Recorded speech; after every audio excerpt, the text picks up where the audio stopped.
Welcome to this explainer. Today, we're diving straight into some truly fascinating biological engineering. We're going to explore exactly how the human body houses and protects its central nervous system. I'm super excited to guide you through this because it really showcases just how perfectly designed our anatomy is. We're going to be focusing heavily on the spinal cord, and specifically how it sits so well protected within the larger context of the dorsal cavity. So let's start with a bit of a mystery, right? Your central nervous system is incredibly fragile. Your brain and your spinal cord act as the master wiring for your entire existence, literally sending and receiving millions of signals every second. So how exactly does your body build a safe room strong enough to protect all that delicate tissue from the constant impacts of daily life, while still giving you the flexibility to move, bend, and run? Here is our roadmap for the explainer.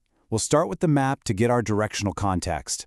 Then move to the vault of the dorsal cavity, peek inside the spinal cavity, look at protecting the spinal cord, and finally, explore the ultimate biological armor. Let's get to it. Part 1, the map. Directional context. We've really got to establish our anatomical GPS before we do anything else. Okay, so before we can look at the actual cavities themselves, we have to establish that dorsal, or posterior, strictly refers to the back of a human body. If you think about where your shoulder blades are or your spine, that whole area is your dorsal side, and that is going to be the central focus of our journey today. On the flip side, we've got ventral, or anterior. That just means the front of your body. Think of your kneecaps or your sternum. Establishing this simple front-to-back map is actually super helpful because it shows us exactly how the body physically separates out its different biological jobs. Part 2, the vault, or the dorsal cavity. Now that we know exactly where the back of the body is, let's look inside at these incredible fluid-filled safe rooms. This is where we see a brilliantly strict division of labor in human anatomy. The ventral cavity, up front, that handles the visceral organs, things like your heart, your lungs, and your intestines. Those are organs that constantly need room to expand and contract. Meanwhile, the dorsal cavity in the back is the exclusive VIP lounge for the central nervous system. It is entirely dedicated to protecting the brain and the spinal cord. And this dorsal cavity is actually split into two connected parts. You have the cranial cavity, enclosed by the skull, and the spinal cavity, enclosed by the vertebral column. But here is the really amazing part. The housing for your brain and the housing for your spinal cord make up one continuous, uninterrupted vault. Just as the brain naturally extends down into the spinal cord, the cranial cavity seamlessly transitions right into the spinal cavity. It's all one giant, continuous safe room. Part 3. Inside the spinal cavity. Let's zoom past the cranial cavity for a second and focus specifically on that lower, elongated portion of the vault. So to build this protective spinal column, adult humans use exactly 26 bones. Now, fun fact, we actually start out life with about 33 of these individual vertebrae, but as we grow up, a few of them at the base of the spine naturally fuse together. So ultimately, we're left with a highly specialized 26-piece interlocking suit of armor.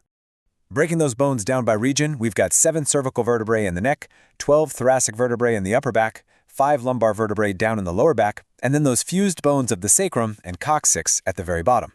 Notice those alternating curves, convex, concave, convex, concave. That is not an accident. That arched curvature acts exactly like a biological spring. It massively increases the spine's overall strength and allows it to absorb heavy physical shocks.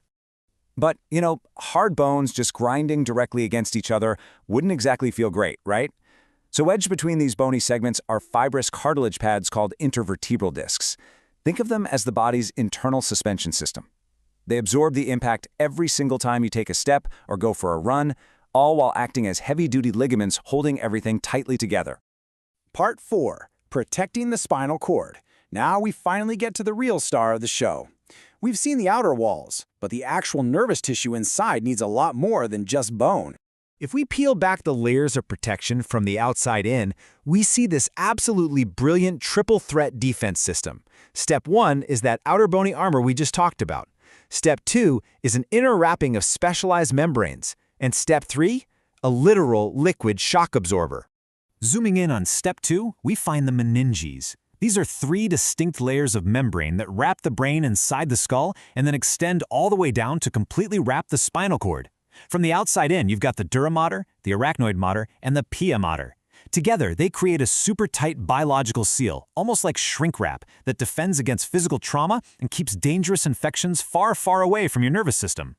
And then we hit the final, innermost layer of defense, cerebrospinal fluid.